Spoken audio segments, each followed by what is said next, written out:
Hello viewers, আসসালামু আলাইকুম। HD Bangla টিপ চ্যানেলের নতুন ভিডিওতে আপনাদের স্বাগতম। দূরে এবং কাছে, দেশ এবং দেশের বাইরে যারা আমার ভিডিওটা দেখছেন সবাইকে আন্তরিক অভিনন্দন জানিয়ে শুরু করছি আজকের ভিডিও।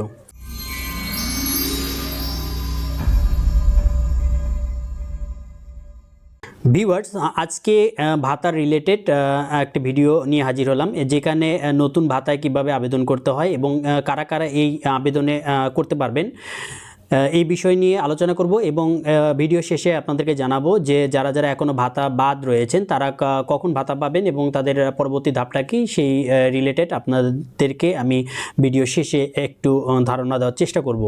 তো চলুন কথা না বাড়িয়ে মূল ভিডিওতে প্রবেশ করি। এখানে দেখতে পাচ্ছেন সমাজসেবা অধিদপ্তর সামাজিক নিরাপত্তা অধিশাখা থেকে একটা নোটিশ করেছে। নোটিশটা হয়েছিল 12ই নভেম্বর 2024-এ। এটার বিষয় ছিল 2024-2025 অর্থ বছরে বর্ধিত কোঠায় বেদে অনগ্রসর ও হিজড়া জনগোষ্ঠী ভাতা এবং উপবৃত্তির অর্থ G2P পদ্ধতিতে পরিশোধের নিম্নিত অনলাইন আবেদন গ্রহণ, উপকারভোগী নির্বাচন এবং ভাতা প্রদানের প্রয়োজনীয় ব্যবস্থা গ্রহণ। তো এখানে দেখতে পাচ্ছেন, এখানে হচ্ছে যারা যারা আবেদন করতে পারবে তারা হচ্ছে বেদে অনগ্রসর এবং হিজড়া জনগোষ্ঠী, এবং যারা উপবৃত্তি জন্য আবেদন করতে চাচ্ছেন তারাও আবেদন করতে পারবেন।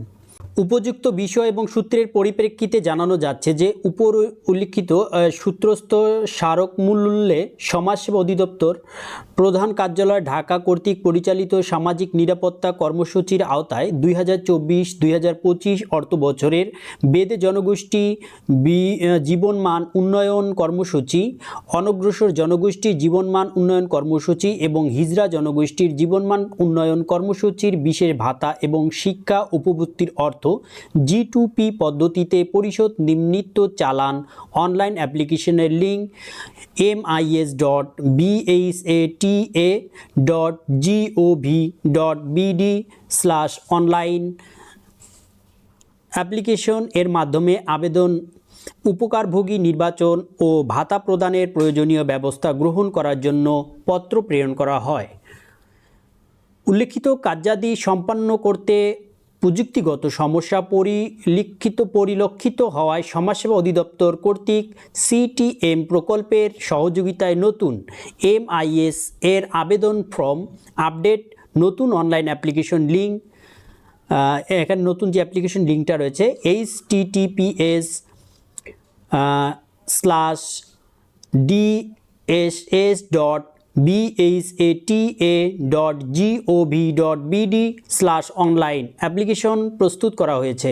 মানে আগে ছিল এটা MIS, এটা এখন তারা এটা করেছে DSS BHATA ভাতা gov.bd অনলাইন অ্যাপ্লিকেশনে প্রস্তুত করা হয়েছে। সে প্রেক্ষিতে 13/11/2024 তারিখ হতে 30/11/2024 খ্রিস্টাব্দ তারিখ পর্যন্ত এই যে লিঙ্কটা উপরে বলেছিলাম সেই লিঙ্কটা এখানে দেওয়া রয়েছে। লিঙ্কে অনলাইন আবেদন গ্রহণ করা হবে। অর্থাৎ আগে এটার মাধ্যমে এই লিঙ্কটা যে রয়েছে এটার মাধ্যমে আবেদন গ্রহণ করা হতো। এখন তারা এই নতুন একটি লিঙ্ক করেছে, সেটা হচ্ছে যেটা dss.bhata.gov.bd/online অ্যাপ্লিকেশন লিঙ্কে অনলাইন আবেদন গ্রহণ করা হবে। তো এটার ডেটটা হচ্ছে 13/11/2024 তারিখ হতে 30/11/2024, মানে এটা হচ্ছে 13 নভেম্বর 2024 থেকে শুরু হয়েছে এবং এটা 30/11/2024 তারিখ পর্যন্ত চলবে। আবেদন গ্রহণের পূর্বে এ বিষয়ে নীতিমালা অনুযায়ী প্রয়োজনীয় প্রচারণা ব্যবস্থা গ্রহণ করতে হবে। আবেদনকারী অন্য কোনো সরকারি সুবিধা নিয়মিত পেয়ে থাকলে তিনি এই সুবিধার জন্য বিবেচিত হবেন না। অন্য কোনো সরকারি সুবিধা নিয়মিত গ্রহণ করেছে প্রমাণিত হলে আবেদন বাতিল করা হবে। উল্লেখ্য, পূর্বে ব্যবহৃত mis.bhata.gov.bd/online অ্যাপ্লিকেশন লিঙ্কে বিষয়টি উল্লেখিত কার্যক্রম পরিচালনা না করার জন্য অনুরোধ করা হলো। পত্রে উল্লেখিত স্মারক মূলে প্রেরিত পত্রে অন্যান্য নির্দেশনা বলবৎ থাকবে। মানে এটা আমি একটু বলি, এটা ছিল আগে এই অ্যাপ্লিকেশনের মধ্যে আবেদন করা হতো সেটা হচ্ছে লিঙ্কটা ছিল mis.bhata.gov.bd। এটাতে আগে আবেদন করা যেত, কিন্তু তারা এখন নতুন এই যে CTM প্রকল্পের সহযোগী তারা নতুন একটি সাইট করেছে, সেটি হচ্ছে এই যে dss.bhata.gov.online। এখন যারা আবেদন করতে চাচ্ছেন তারা হচ্ছে এই লিঙ্কের মাধ্যমে আবেদন করতে হবে। 3 নম্বরে বলেছে এমত অবস্থায় তার আওতাধীন সংশ্লিষ্ট ইউনিট অফিসার সমূহকে উল্লিখিত তারিখের মধ্যে এই যে লিঙ্কটা দেওয়া আছে লিঙ্কে আবেদন গ্রহণ, উপকারভোগী নির্বাচন ও ভাতা প্রদানের প্রয়োজনীয় নির্দেশনা দেওয়ার জন্য বিশেষভাবে অনুরোধ করা হলো। যে কোনো প্রয়োজনে সামাজিক নিরাপত্তা অধিশাখায় টেকনিক্যাল টিম এবং সংশ্লিষ্ট শাখার সাথে যোগাযোগ করা যেতে পারে। তো এই হচ্ছে এটা যে নোটিশটা হয়েছিল, এটা হচ্ছে কারা কারা আবেদন করতে পারবেন।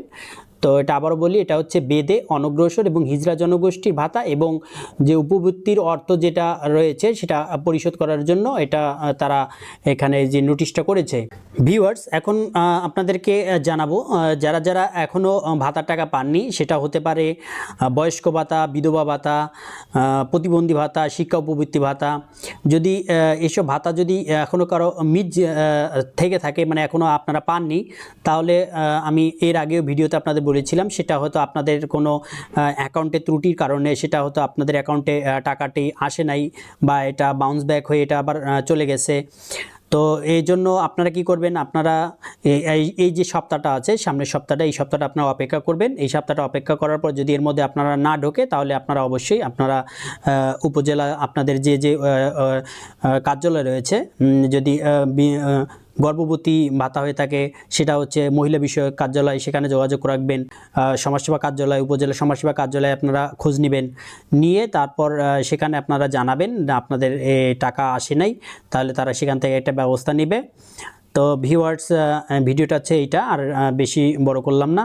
আর যদি আপনারা এরকম আরও আপডেট যদি কোনো তথ্য বা ভিডিও আপনারা পেতে চান, তাহলে আমার চ্যানেলে সঙ্গে থাকুন। এই জন্য আপনাকে যে সাবস্ক্রাইব বাটনটি রয়েছে সেখানে আপনারা ক্লিক করুন, এবং পাশে থাকা বেল আইকনটি যেটা দেখতে পাচ্ছেন সেটা অল করে রাখবেন, যাতে পরবর্তীতে নতুন নতুন আপডেট, নতুন নতুন ইনফরমেশন আপনারা সবার আগে পেয়ে যান। ভিউয়ার্স, ভিডিওটি যদি ভালো লেগে থাকে তাহলে একটি লাইক করবেন, এবং ভিডিওটাকে কোন জেলা থেকে দেখতেছেন এবং একটু কমেন্ট করে জানাবেন। আর কারা কারা ভাতার টাকা পেয়েছেন এবং কারা কারা পাননি তারা কমেন্টে জানাবেন। তো ভালো থাকবেন, সুস্থ থাকবেন, দেখা হচ্ছে আবার পরবর্তী নতুন কোনো ভিডিওতে। আল্লাহ হাফেজ।